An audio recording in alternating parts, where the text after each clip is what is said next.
Dubai is a beautiful city full of beautiful people. And part of beauty is the smile. And what else? Teeth. I used to hate the dentist until I met my dentist in Dubai. Karim Fekih, thanks for being with us today. Hi, George. How are you? How are you? Or should I say Dr. Karim for today? Always Karim. For you, it's always Karim. Karim, thanks for joining us and thanks for sharing your experience with us today. Tell me a bit about yourself. So tell our listeners about where you grew up, where you're born, where you grew up. How did you get to where we are today? So basically, my name is Karim Fekih. I'm Tunisian. I studied in France. My father was working for Airbus Industries, the aviation company. I read the book. You gave me his book and I read it. I hope you enjoyed it. Yeah, I'm still enjoying it because I'm still reading it.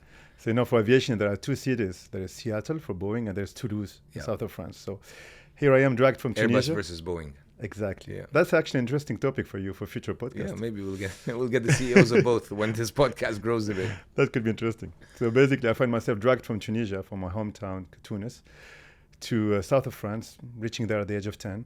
I wasn't speaking a word of French. And here I am, thrown in a primary school, south of France, not speaking one word of French. So I can tell you I developed all the communication skill that someone needs to survive. So hands, gestures, mimic, anything. The Arab way. The Arab way. And so I studied in France, so college and high school. Then I attended Toulouse University, Paul Sabatier, where I became a dentist. So why a dentist? You have dentists Now in that's the a big family? question. Not at all. Basically, as a young, I would say, Arab, I always had in mind that we might find ourselves always thrown from one country to the other. I always had this kind of a fear of ending up being a refugee somewhere. So I wanted a job that will give me independence, respectability straight away. So I thought, what could it be? Lawyer or being a doctor. Yeah. So that's what actually drove my decision to become to work in the medical field. Okay. So I went to med school, and then from med school I deviated to become a dentist. So that was in 1996. Okay. And I get my DDS, my dental doctorate, in 2004. All right. Studying in Toulouse. In Toulouse. In Toulouse. And you started practicing dentistry in Toulouse or not at all? Yep, I practiced a little bit in Toulouse. And then at the time, Dubai was the booming place. And I always used to travel to Dubai, thanks to my father's work. We were I was traveling with him on a regular basis to the GCC. And I always felt that something special was happening in Dubai. I felt that whenever I was landing in Dubai, coming out of the airport, I'm talking even 2002, man, I always felt that there's something special about the city. We were just talking about it before. There is something special. There's this energy, unexplainable energy about this town. Yeah, there is a special energy to Dubai that attracts you. It's like there is a magnetic energy. And I was like, I have to be there. I have to be there. I have to be there. So 2005, here I am, meeting actually my father's dentist, chatting with him. He's like, why don't you get your license and come work for me? I was like, ahlan wa sahlan, let's get the license.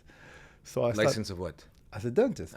Because when you graduate from any part of the world, when you want to move to Dubai and practice as a dentist, you have to get the license from the local. You need to be licensed. Okay. So from the local board.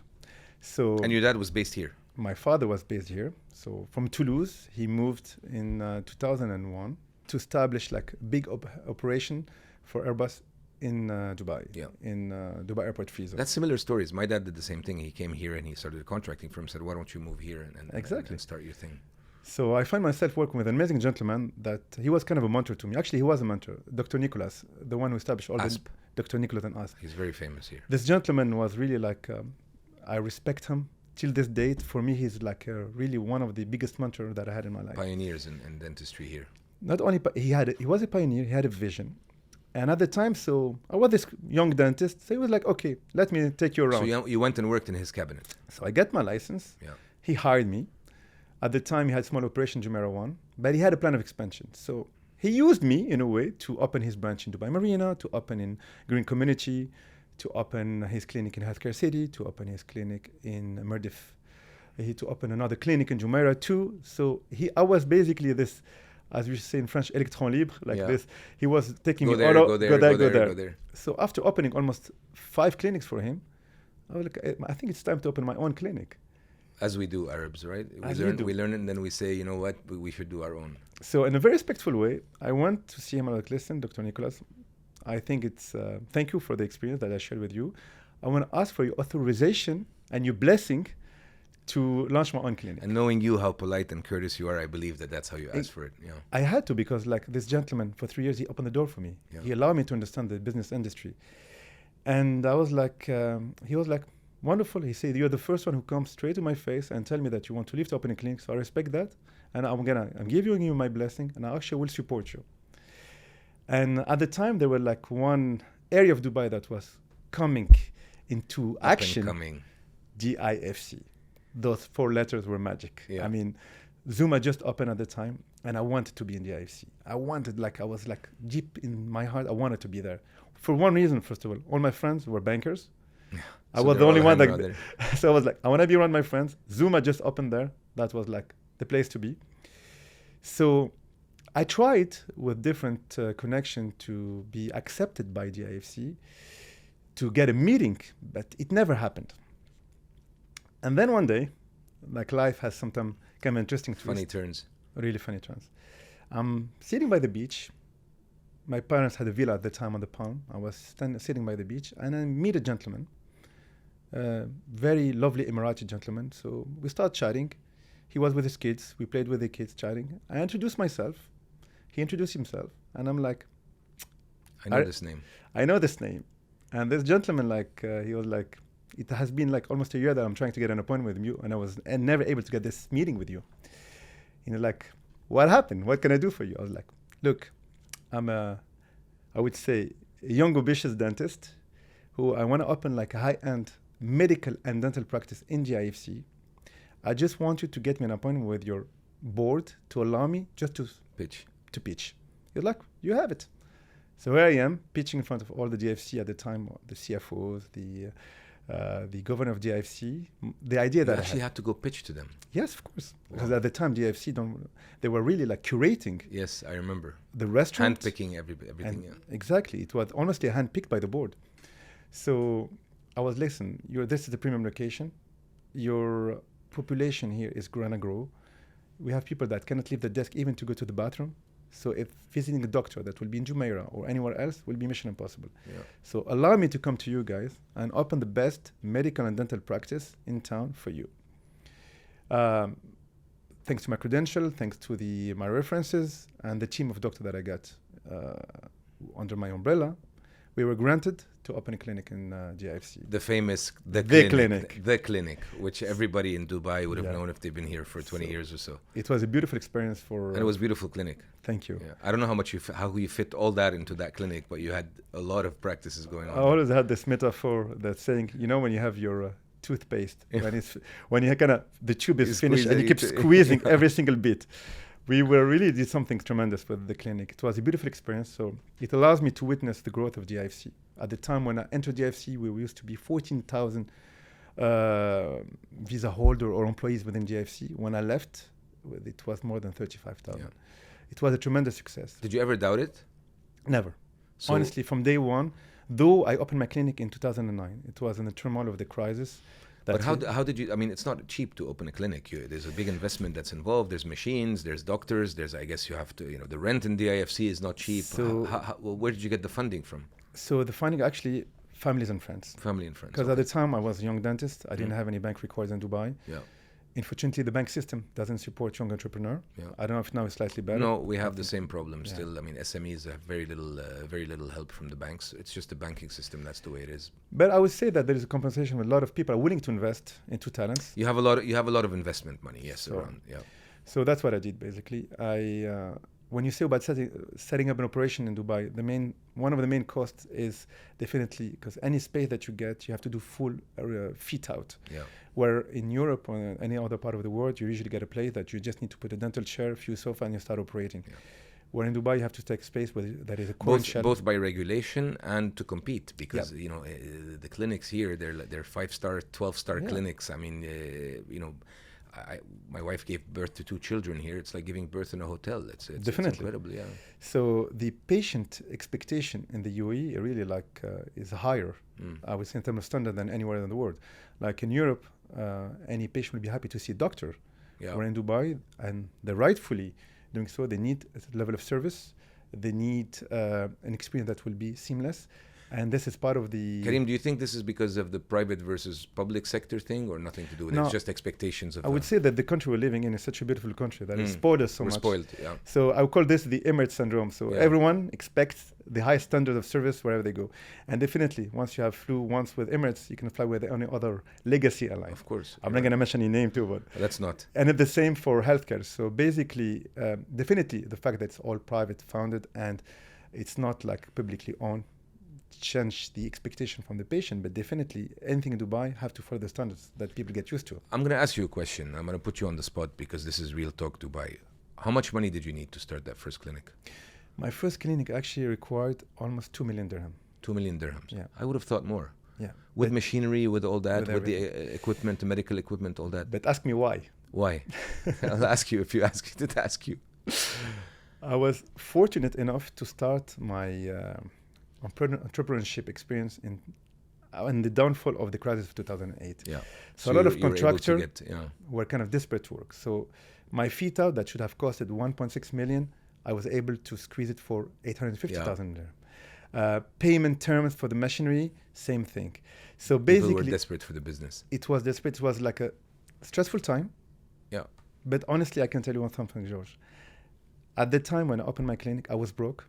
I was owing money to so many people, But you but were it was happy. the happiest day of my life. It's an accomplishment. Look, it's an accomplishment. You weren't scared at all. You didn't have any doubts. You didn't, or did that adrenaline kind of make you happy? It felt like being the right thing. Yeah.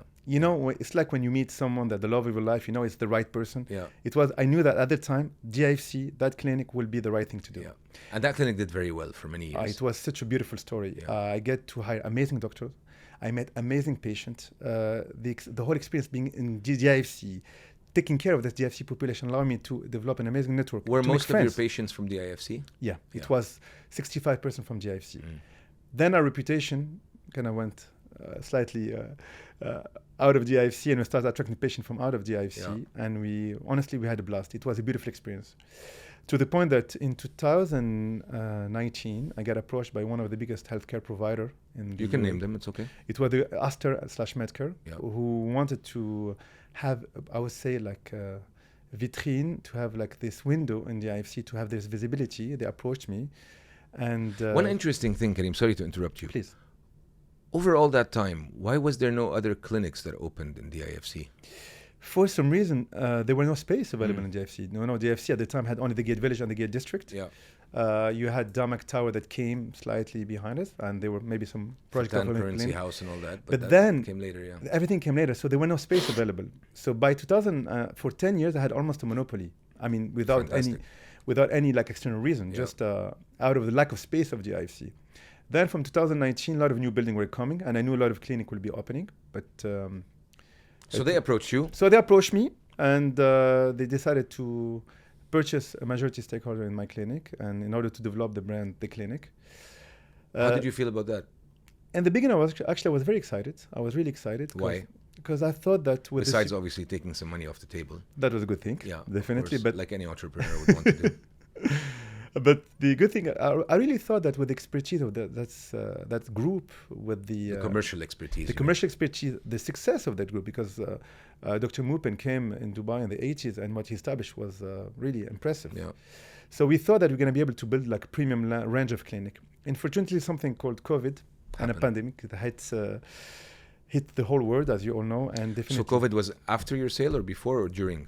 it's just after. Just after your sale. So we closed the sale operation in December 2019, Yeah. and COVID hit yeah. in March. So unfortunately, we had to delay the I would say the expansion program. And So at the beginning, you didn't sell everything. You sold No. part of it. yeah, part of it. Then gradually, what happened is basically I realized that, and I respect due to the pandemic, and there were a reshuffle of the organization of the business. Expansion of the clinic wasn't the priority, and we decided basically to separate in an amicable way and a very respectful way. So they bought the rest out. They of bought it. the rest out. Okay. We had a very respectful relationship, and it was I wouldn't expect anything less from you. I've known you for a long time, Karim, and you've always been a very polite, courteous, and super nice guy. And for your Thank you. patients know it, and your friends know it as well. And that's all compliment to you. Okay, so you sold the clinic. What do I do now? I have a bit Exactly. I have some money, but I'm young. I'm motivated. I'm an entrepreneur because I've already set up this clinic, and I'm a dentist. I need to work. So let me funny, I would say, story. And so basically, I found myself like successfully in the sense like financially, I was fine. I was happy, but I found myself without any job. So like, okay, I'm like, wonderful. I'm going to be going to the beach every day. I'm going to be working out. I decided, amazing for the first 2 weeks. yeah, amazing for the first 2 weeks. Then I was like, what am I going to do? I was dropping my son to school. Then what am I going to do? Looking at investments, potential Look at investments. opportunities. And then like, I was getting bored. So I was like, okay, first thing, your phone start ringing less. Okay, fine enough. Then you get used to all this team calling you to check, boss, what are we doing? No one was calling me. Yes, my driver was kind enough to check on you every morning. Go like, boss, what are we doing today? Yeah. Nothing. And honestly, I started really getting actually bored and almost on the verge of being depressed. Like something is missing. I was like, very common, by the way. And I was like, honestly, I'm too old to retire. Too young. Too young, yes. I was too young to retire. And then I got, I would say, a magic phone calls. There's a gentleman called Dr. Wadah Sabouni, who is, I would say, a serial dental investor. He's an orthodontist, really like a highly respected orthodontist. He gives me a call and I'm like, listen, Karim, and we need to meet. I was like, ahlan wa sahlan. He's like, look, I have this idea. There's a concept in Geneva that we want to bring to Dubai. It's really high-end dentistry, targeting the top tier type of patient, and I need you to be on board with me. And I was like, let's have a talk. And he brings then the partner from Geneva, Dr. Eduardo Della Torre, really impressive persona, Cuban Spanish. So here we are sitting, a Cuban Spanish, a Syrian Frenchie, and a Tunisian sitting together, trying to develop a business in Dubai. And we were like, we want the best clinic that have ever been done in Dubai. And this is where the idea of Smile Design Boutique. Dental clinic, or general clinic, or dental So clinic? in the beginning, it was purely dental clinic. So we were like, let's do it. So this is how we came up with SDB, Smile Design Boutique. So we found a beautiful villa on Jumeirah Beach Road, and it was like, let's do it. So we started the project, amazing, exciting adventure. And then along the way, we were like, but it's Dubai. If we do only dentistry, that's not enough. Let's get a few plastic surgeons on board. And this way, I have an amazing gentleman that from the beginning, the idea was to do cosmetics more than repair, or more than whatever you call it, medical dentistry, or from the beginning, what we wanted is to design smiles. Okay. So the whole point is not only to fix one broken tooth or to fix a cavity. This is part of the journey, but what we want is to change people's approach to the smile, to their well-being, to their confidence. And we were like, okay, we're gonna take care of the teeth, but what about the rest of the face? So we found an amazing plastic surgeon, Dr. Rami Haider, Syrian British. So you see a very, I would say, Arab European mix. So we got Dr. Rami Haider on board. We had, and we decided then to make it medical and dental. So it took us actually almost a year to set up the operation. And coming back to what you were asking me, how much did it cost us to do the clinic in 2009 versus opening clinic in 2023? Probably five times more. Or more or less. Yeah, more or less. I can imagine. And I've been. It's a beautiful place. I mean, it's a beautiful Thank you. clinic. It's very high end. You feel at home. You don't feel like it's anything medical or anything like that. Speaking of cost, in this whole process, and we'll talk about Smile Design Boutique in a minute. What has been your most expensive mistake you've made? Whether it's the clinic, whether it's Smile Design Boutique, you personally, what is a decision that you made that cost you a lot of money? And you said, if I had to go back, I wouldn't do it. There's always one thing. Whenever everyone knows about it, when you choose the wrong contractor. Yeah, that's an issue. That's one of the biggest issues because you want to go for the cheapest. You end up then paying more. Yeah. That's one of the biggest mistakes, I would say. Yeah. Delays, all that. Yeah. Delays, that. There's something else also is sometimes when you don't listen to your guts, when you hire someone like, okay, it's going to be okay, he's going to learn or she's going to learn. And then from day one, you know that it's the wrong decision. And that's actually not listening to your guts. They say that your intuition is the highest I a agree. level of intelligence. Yeah. Because for the first few seconds, you assess the situation, and whatever your guts are telling you, actually, you should follow that. And when you don't do it, that's when you pay the excessive price. Yeah, it's true. It's very true. Karim, you're in the business of making people beautiful, or cosmetic surgery, whether it's a nice smile. How do you balance between psychology and dentistry? Because there's an element of psychology to somebody that's coming to you. I hate myself, I hate my smile, I hate this, I hate that, I want to change this. You must have a degree of psychologist in you. I can tell you, George, I've been a dentist since 2004. I think I've spent more time talking to my patient, listening to my patient, than working as a dentist. Yeah. And that's something that you haven't been taught, that you learned on the job, I would imagine. This is what we call the soft skill that you just learn. That's your EQ, that basically you learn how to de-escalate a situation. You learn how to manage the fears, the frustration. George, you'll be surprised how many patients end up crying on the dental chair telling me about their life situation, professional situation, some trauma. And over that 30 minutes, 1 hour on the dental chair, people tend to express themselves a lot. Why? When you're working as a dentist, you're working almost 50 centimeters away from the face of somebody. You are in the private space. So to allow you to enter that private space, patient has to trust you.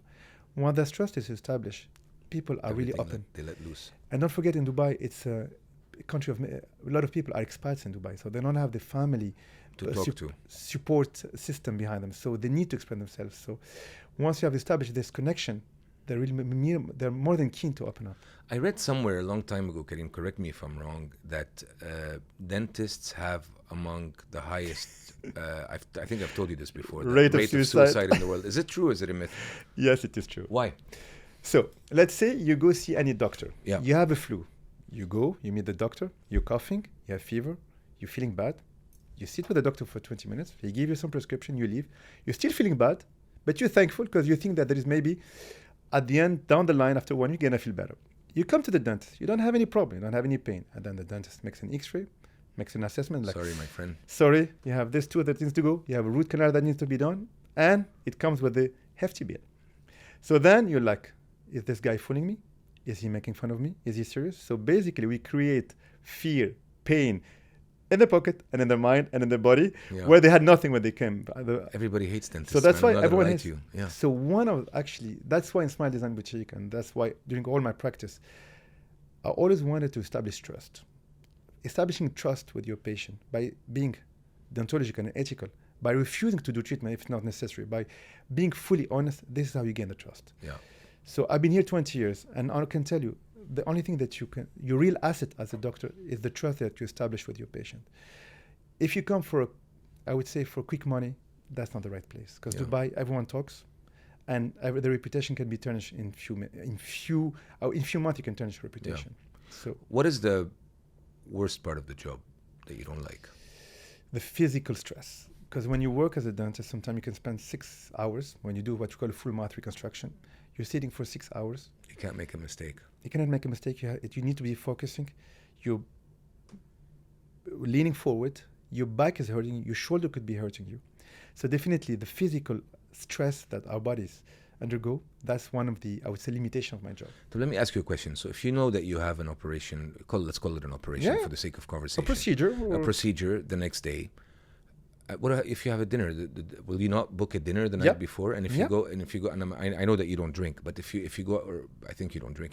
If you go for dinner, and you know what, you're having a good time with your friends, and you end up coming back home at midnight or whatever, the next day. I don't. You don't. I don't, because you have to be 100% ready for your patient. You owe them that. So basically, actually, what I do is every time I know that I have a big procedure, usually I have an appointment with my osteopath the day before to relax you. To relax me. I do my workout with a long stretching session, and then I'm ready for my patient. How many of those procedures would you say you have a week or a month? I would say once a week. Once a week we have a big procedure that requires a lot of focus, and really you organize yourself around it. You owe it to your patient. Yeah. You owe it. You have to be 100% ready. You know, at the end of the day, people only respect if you're giving 100% of yourself, even 110%. If you're an athlete, if you're an entrepreneur, if you're a doctor, if you're not at 110%, you're fooling your patient. You're Yeah. fooling the crowd around you. And they'll fooling know. the support, and they will know it. They will know it. Okay, so the hardest part is the physical aspect of it. What is the best part of your job? What The I love, satisfaction you see on people's faces. no, actually, what I love is this interaction that you establish. So you're sitting in a dental chair. Someone works in. You never met him before, and he leaves after 1 hour. He could become your best friend. Yeah. And I love the fact that basically all the patients are coming, and when they come into your room, they're not anymore the athlete, the businessman, the billionaire. They are just a patient with a doctor. And the type of relation that you establish is really, I love it, because it's equal to equal. It's a trust, I would say, full of trust relation, and that's amazing. So really, and I get so many friends. I get so many friends because you discover people. You sit with them, you chat with them for that 30 minutes, 1 hour, and then you're like, okay, actually, let's hang out. Let's go out for dinner. Yeah, let's do it. And I love that. The fact that you always meet new people that you can connect with. Aesthetic dentistry has changed over the years, right? Drastically. When we were kids, there was no such thing as veneers, or very little veneers. Or now, to be honest with you, I think that 30% of people that I see, at least in Dubai, have veneers or have a Hollywood smile or whatever you want to call it. This used to be for somebody who's getting a car accident, lose all his teeth, True. then they would reconstruct it and so on. So it's become very common now. It's you go in and you buy it like you go to the supermarket to buy new veneers. I'm exaggerating, of course. What is, and I'm sure you guys do a lot of veneers as well, right? It's your biggest selling product, I would That's imagine. what we do. Yeah. So what is the biggest myth about for example, somebody told me once that, if you put on veneers, then they have to shave all your teeth become like this, and then what is the biggest myth about it? So let's take a little bit of cultural background. In the US, Doing that, I'm taking my teeth out. Yeah. when you go to the US, Yeah. people, when they go see the dentist and they want to talk about cosmetic transformation, they want boldness. They want something strong. It's like they're establishing their own personal branding by fixing their teeth. So they need something that is visible, that is strong. If you go to Korea, people will be looking for harmony, perfection, but natural. So your approach completely different. Interesting. If you go to Scandinavian country, people are just looking for longevity, for well-being. So they're looking for detailed treatment that will always keep this harmony in the smile without modifying the authenticity of the smile. Yeah. Now, if you come to Dubai, people are looking for a glamorous smile. They want What's a glamorous smile? They want something that is visible, something that shows I get my teeth fixed. So more closer to the US style. Exactly. Hollywood. The Hollywood. Now, as a doctor, a lot of my patients always ask me, yeah, but if you do veneers, people will see it. Actually, if you do them wrongly, they'll be seen. If you do an amazing job, it's invisible. People will just tell you like, what did you do? Like, you look good. Did you get your teeth bleached? Did you get... It's a bit like a little shot of Botox. Shot of Botox. Yeah. So the myth is, do veneers require you to something that will be visible? No. Noticeable by everybody? No. Good veneers are veneers that are not visible. Do you have a lot of people that come tell you, I want them to look natural. I don't want them to be too white. I don't want. That's what we do. Yeah. Now, about shaving teeth, there are solutions today where you can do veneers without even shaving anything. You just have to work in a smart way. We have an amazing tool called Invisalign. So we modify the position of the teeth, allowing them to be covered with very thin veneers that will modify the shape and the shade without harming the tooth underneath. And there is actually tools that can reverse that if needed. There are special laser that you can activate that will pop out the veneers without harming your teeth. Oh, wow. So you can always change your mind. The psychological option to change your mind or to reverse is something very important for human beings, I think. And that's why I always say that we do smart design. We don't do veneers, we do smart design. Yeah. Because at the end of the day, what does it mean to do Hollywood smile? It doesn't mean anything. Yeah. Just what we do is we have to sit, look at the patient need, look what is the issue that he has with the smile. And then we try to find what's best for the patient. So every time I'm giving a treatment plan, I always put myself in the shoes of my patient. I'm like, okay, what if it was me? What would I do? What if it was for my sister? And you realize that less is more. Yeah. So that's my philosophy. And that's why my patient trusts me. And that's why I get patients flying from all over the world just to get this minimal invasive dental transformation. Yeah, I can imagine. Speaking of that, Karim, what differentiates Smile Design Boutique from other boutiques? Because there's hundreds of them in Dubai. We were just talking about it. Dubai has one of the highest dentists per capita in the world. Yeah. I mean, so first of all, it's very challenging to differentiate yourself from the competition because there are so many clinics in Dubai. I would say it's the goodwill. Like I've been here 20 years. It's my reputation.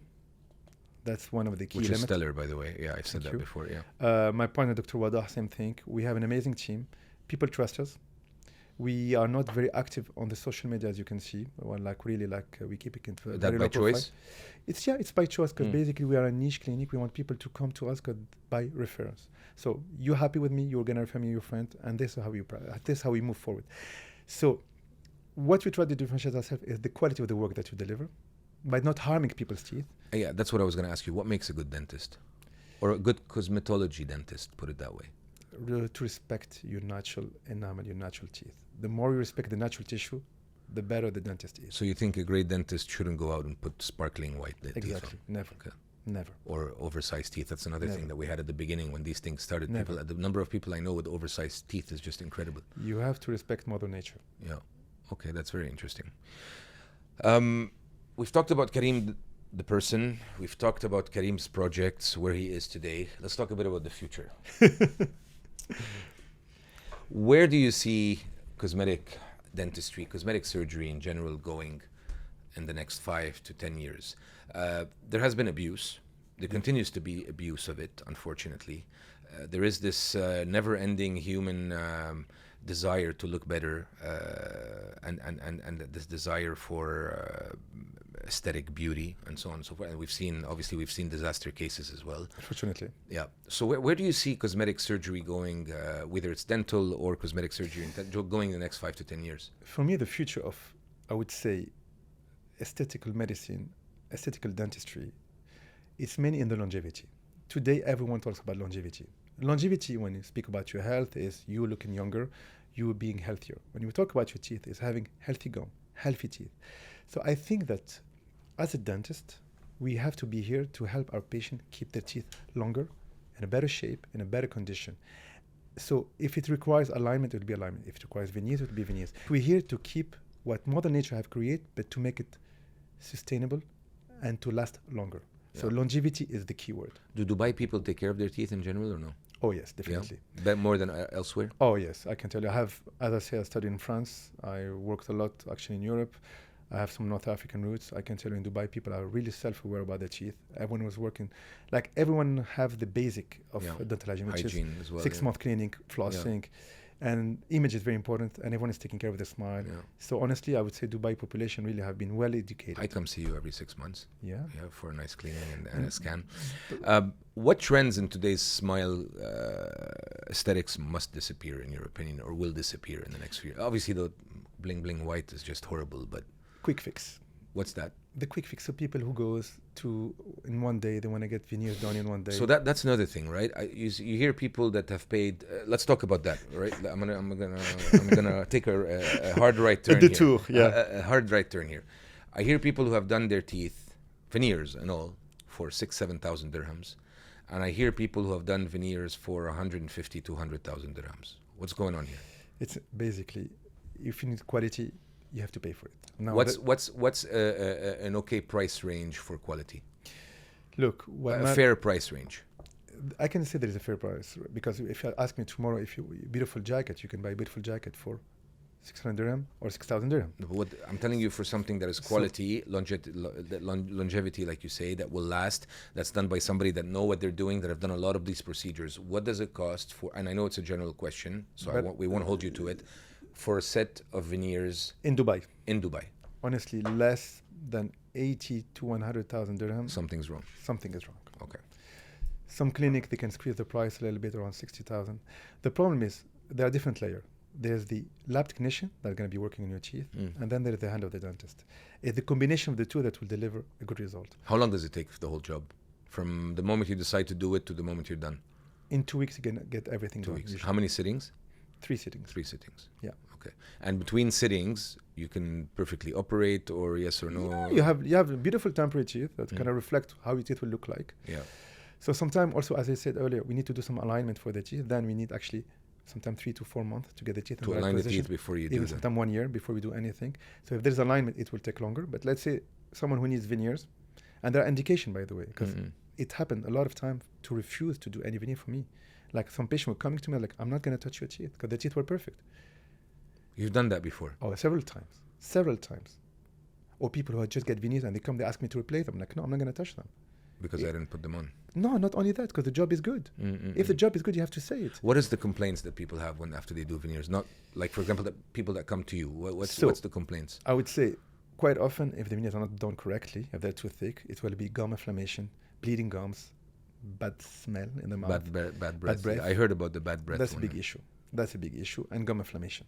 The gum inflammation, actually, you see it. You see these people who have, unfortunately, reddish, almost bluish gums. And that's a sign that there's something wrong.